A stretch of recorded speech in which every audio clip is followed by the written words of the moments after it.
In the legal world, there is a combination of forces that feed a corrupt and suffocating legal system for attorneys. Law schools, law professionals, judges, and even the firms themselves for whom you work create a system, a matrix, if you will, that is nothing like what you thought when you passed the bar exam.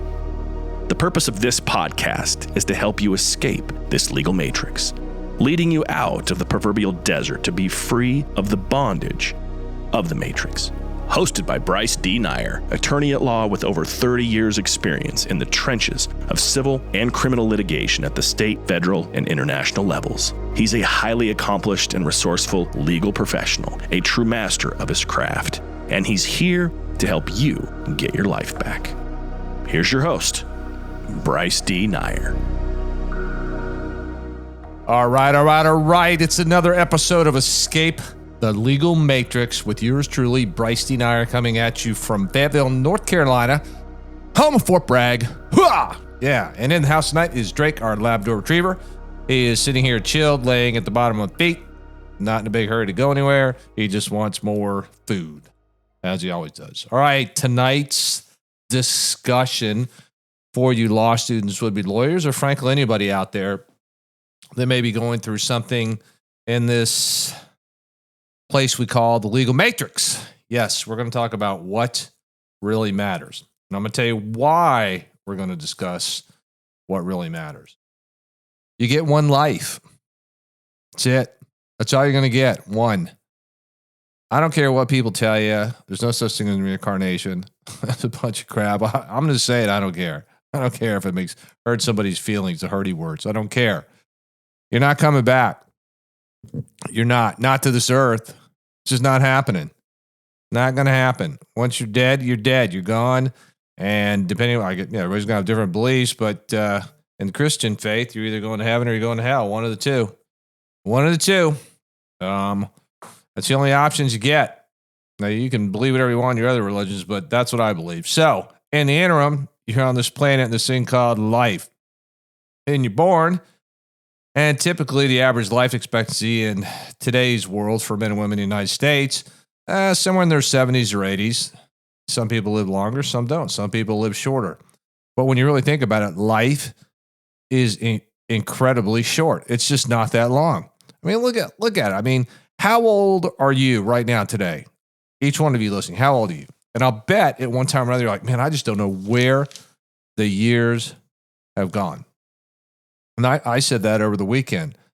It's just, I don't know where the years have gone. I mean, the big thing used to be, hey, age 16, I get my driver's license. Back in the day, hey, 18, I can drink. Woohoo, big deal. Now it's 21. Then it's 21, now I can drink. And, at 18, I can go buy a rifle. And 21, I can buy a pistol. And blah, blah, blah, and so on and so forth. And people just think they're going to live forever. And they really don't focus on what really matters until decades down the road. And you want to know why that happens? Because at some point in your life, you wake up and you realize, wow, I'm on the downslide of my life, the last quarter.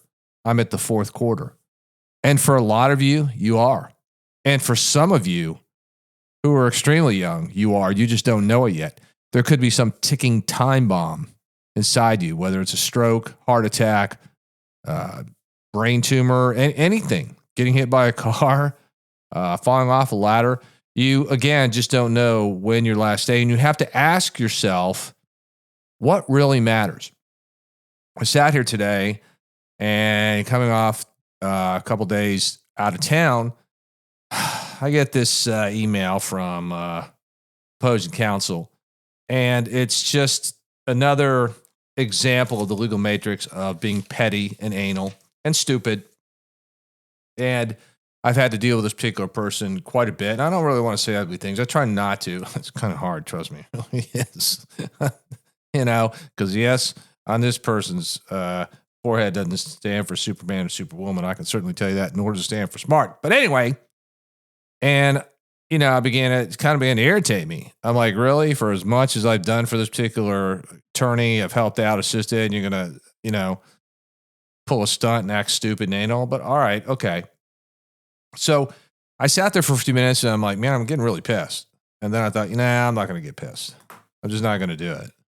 I'm just not going to react. Because you know what? It really doesn't matter. 100 years from now, none of us are going to be here. You're not going to be here. I'm not going to be here. And if you all live over 100, well, maybe not. Highly unlikely. But it's not going to matter. Nobody's going to care about the emails, the phone calls. Nobody's going to really care about, oh, God, I shouldn't have said that 20 years ago, or when I was in high school or I was in college, I should have, would have, could have. Nobody's going to care. None of that matters. It just doesn't matter. And as you awaken to this reality that your life is linear and it's going to end, and that there is no guarantee of tomorrow, you've got to really figure it out of what really matters. Is it your health? Is it your marriage? Is it your relationship with your siblings or your kids? What is it that really matters? Is it your belief in God, belief in your faith? What is it? You got to figure it out. I have to figure it out. And I've realized in this thing, the legal profession, i.e. the legal matrix, it's a blood-sucking animal. See, the legal matrix, by its very nature, this profession, it's designed for conflict. That's all it is. It's organized. It's just like it's organized crime. It's what it is. The legal profession is not a profession. It's not. It's a Roman Colosseum of gladiators, all vying for the thumbs up, all vying for the accolades, all vying for the virtue signaling. That's what it really is. And in Rome, back in those days, 2,000 years ago or so, in the Colosseums, that's really all that mattered. You either fought or you died, just to please the emperor and the crowds and keep them distracted, from the problems that were going on in Rome. And it worked for a while until the empire collapsed. And it collapsed from the moral decay and its own stupidity, among other things, because they really didn't understand what really mattered. And you'll see in today's world, in many professions, and in particular the legal profession, lawyers still have not figured out what really matters.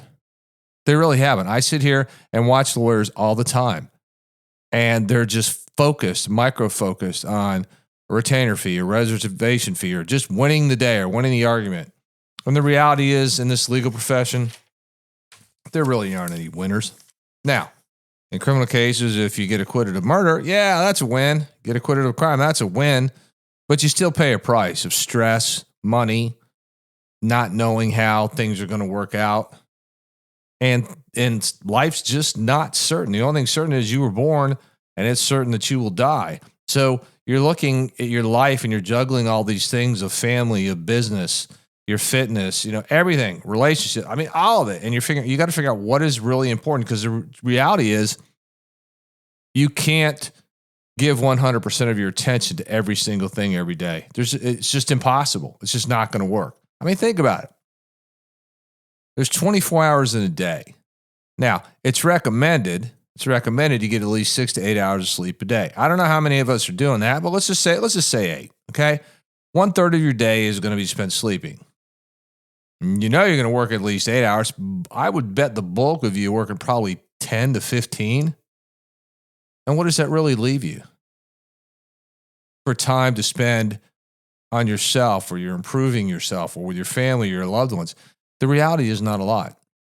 Everybody talks about, it's really important that I make it to 65 and retire, and I'm like, hey man, you're only in your 20s, 30s, or 40s. You got a ways to go. And if you're just living just for that day and you're not doing the things you should be doing that should be important and that matter, you may not even make it 65. Everybody keeps talking about this retirement at 65 thing. And I'm like, and then what? Because then when I see people retire, even people that retire like age 50 or young, sure, you got freedom, you can go and come and go as you want, but I see them, they get bored out of their minds. I've seen some of them, their health just deteriorated within a year. And the reason is because they weren't doing the things that really mattered. They were still focused on things in the past, or people that were no longer in their lives, or things that they did or didn't do. And they just haven't caught on to really what really matters. So, I mean, I'm going to ask you, what really matters to you, to each of you? Is it your job? Is it your marriage? Is it your girlfriend, your boyfriend? Is it you got an argument with one of your best friends, and it's really important to make up and to resolve the difference? What is it? What is it in your life that really matters? And I'm going to tell you when I really discovered when it really mattered. It was when I've had to take two people off life support. One whom I loved and I really wanted to marry one day, but that's now gone. And you have to take her off life support. Nothing else mattered. All I could think of was how could I save her, and I couldn't do it. I couldn't do it. And then my sister that I had to take off life support when she basically had her brain implode in her head. And she only lived 4 hours after I had to take her off life support. And then I just sat there each time on these two particular occasions, and I just sat there, and I just nothing mattered, because their lives got cut short. And I thought, how can this happen? How does this happen to people? And it happens every day. And I'm not the only one it's happened to. And I can tell you, I've seen people dying, and they're not worried about their inbox. They're not worried about what argument they got into 20 or 30 years ago, or a bad breakup in high school or college, or things of that nature. They're not thinking about that. They're just not. They're thinking most of the time is, if I could just have more time to do the things that really matter. To do the things that really matter. And that was a wake-up call for me. Because when I took these two people that I love very dearly, again, one my sister and the other one I really should have married, and would have, that, you want to save them. That's all that matters. And then when you can't save people in these type of circumstances, it all comes rushing in like a tsunami of what really matters. You'd be surprised. The beach, just the sun, the breeze, being able to awaken, to work out, to be able to do things, to talk to people. You'd be surprised what really matters. And the problem in the legal matrix, the legal profession, is that most of my colleagues, most of the lawyers across this nation, they're drowning in pits and sorrows and depression and drug abuse and everything else, because they just have not realized what really matters. It won't be the retainer fees. I can assure you that. You law students who think you're going to go out there and be social justice warriors, no, you're not. Oh, you might help some people and stuff like that. But if you don't figure out what really matters, you'll never be passionate about it. And if you're not really passionate about it, you'll just stagnate. So I want you to ask yourself the better question. What really matters in your life? What really matters? And what's not important? So I'm going to go home tonight, and I'm going to tell you, I'm just not going to think about again what happened with the email from one of my colleagues, because it'll just piss me off. And it won't matter. It won't matter a year from now. It won't matter 10 years. It just won't matter. It won't matter on my deathbed at all. It might matter for a few minutes in a courtroom, if they argue their stupid motion. But in the big scheme of things, it doesn't really matter. And I can assure you, when you're on your deathbed, you're not going to be worrying about some of these insignificant things. So go home tonight, today, whatever time zone you're in, and ask yourself, write down, what is it that really matters to you? And if it matters, what are you doing to pursue it? No matter what it is. All right, this is Bryce Nair, and we've been in another episode of Escape the Legal Matrix with Drake the Labrador Retriever in the house. And again, ask yourself that better question in your life, what really matters. And we are out of here.